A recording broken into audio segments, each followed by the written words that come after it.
Bonjour à vous toutes et tous. Je suis Anolek Kanwishid et je suis candidat à la présidence de la République dans un échiquier politique qui est aujourd'hui très divisé, mais surtout très ridiculisé par son nombre de candidats, mais surtout parce que dans cette ribambelle de candidats à cette élection présidentielle, personne, je dis bien personne, ne peut représenter une grande union de la gauche, c'est-à-dire une union des idées communistes, progressistes, peut-être même écologistes, ou alors radicales.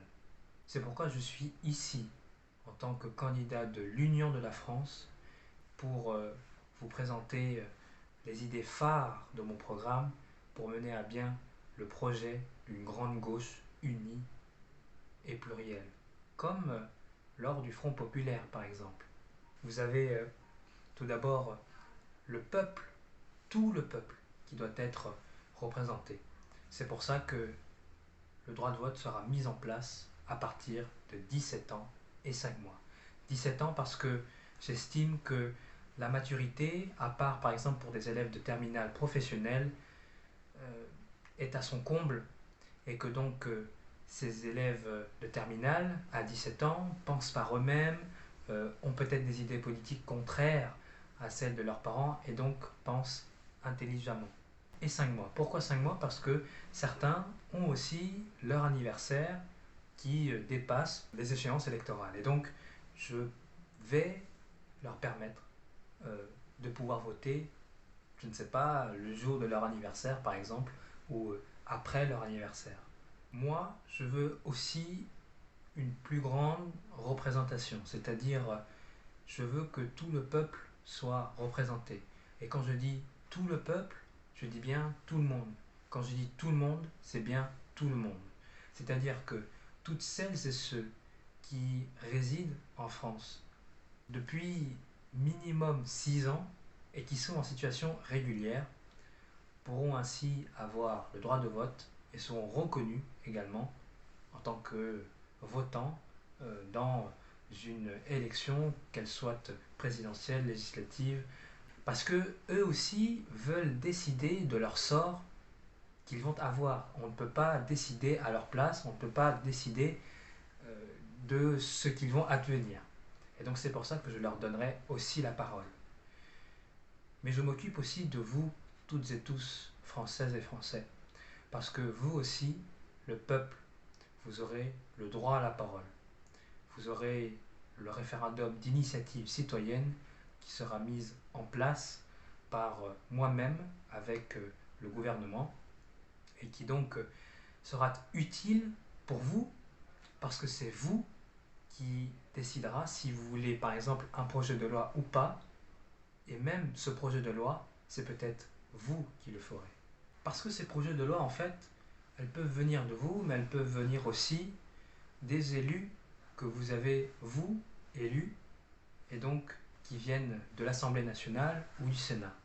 C'est pourquoi les élections sénatoriales seront soumises au peuple comme aux États-Unis d'Amérique.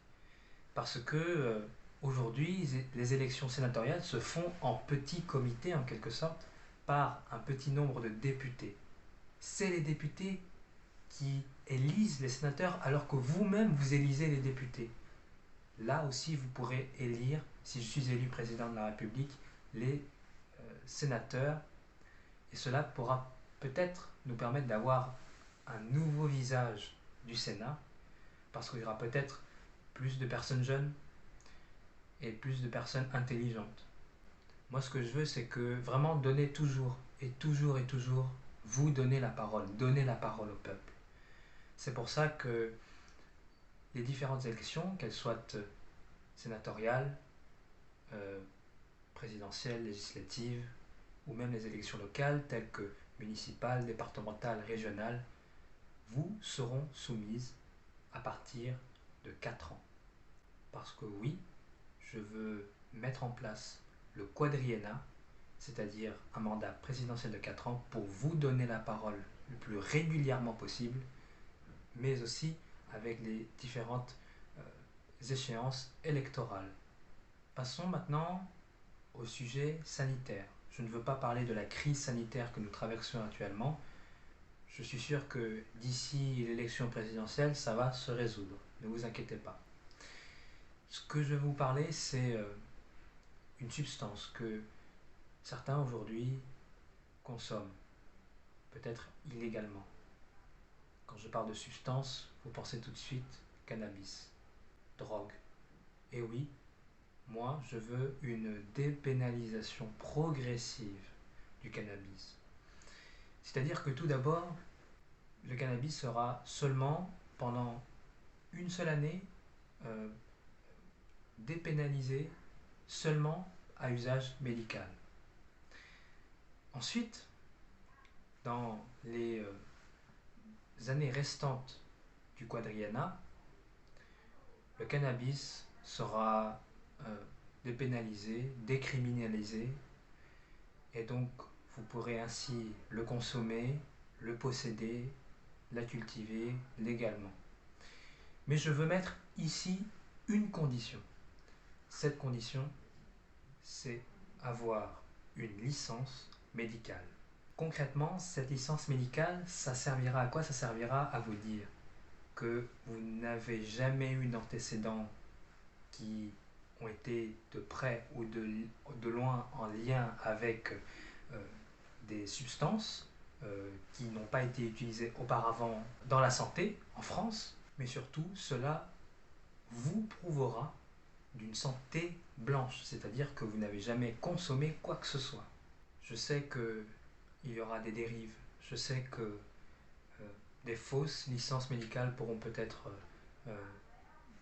passer, je sais aussi que la culture illégale, la possession illégale, le commerce illégal dans notre pays va surgir, mais j'imposerai une lourde sanction pour faire en sorte qu'ils puissent se rendre compte de la gravité de la substance et se dire que le cannabis, c'est pas pour jouer.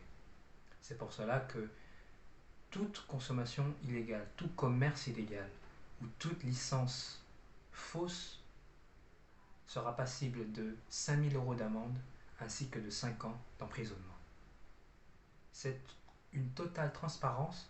Je veux que simplement tout le monde puisse consommer librement sans être dans l'illégalité. En parlant de justice, je peux y aller directement. Je voudrais que le harcèlement scolaire soit aussi punissable très lourdement, par exemple lourdement amendable. Pour terminer, une idée concrète, simple et rapide. L'augmentation du SMIC mensuel à 1 400 € net, sans hésiter. Cela va de soi avec la retraite à 60 ans, avec 40 annuités, même si les jeunes actuellement s'en foutent un peu de la retraite parce qu'ils sont toujours jeunes. Donc. Mais quand même, représentons toute la France. C'est ça l'enjeu de cette élection présidentielle. Il faut représenter toute la France, tout le peuple, toute la gauche. Mesdames, Mesdemoiselles, Messieurs, c'était mon programme politique. C'était le président Wichid. Merci à vous de m'avoir écouté. Vive la République et vive la France, je suppose.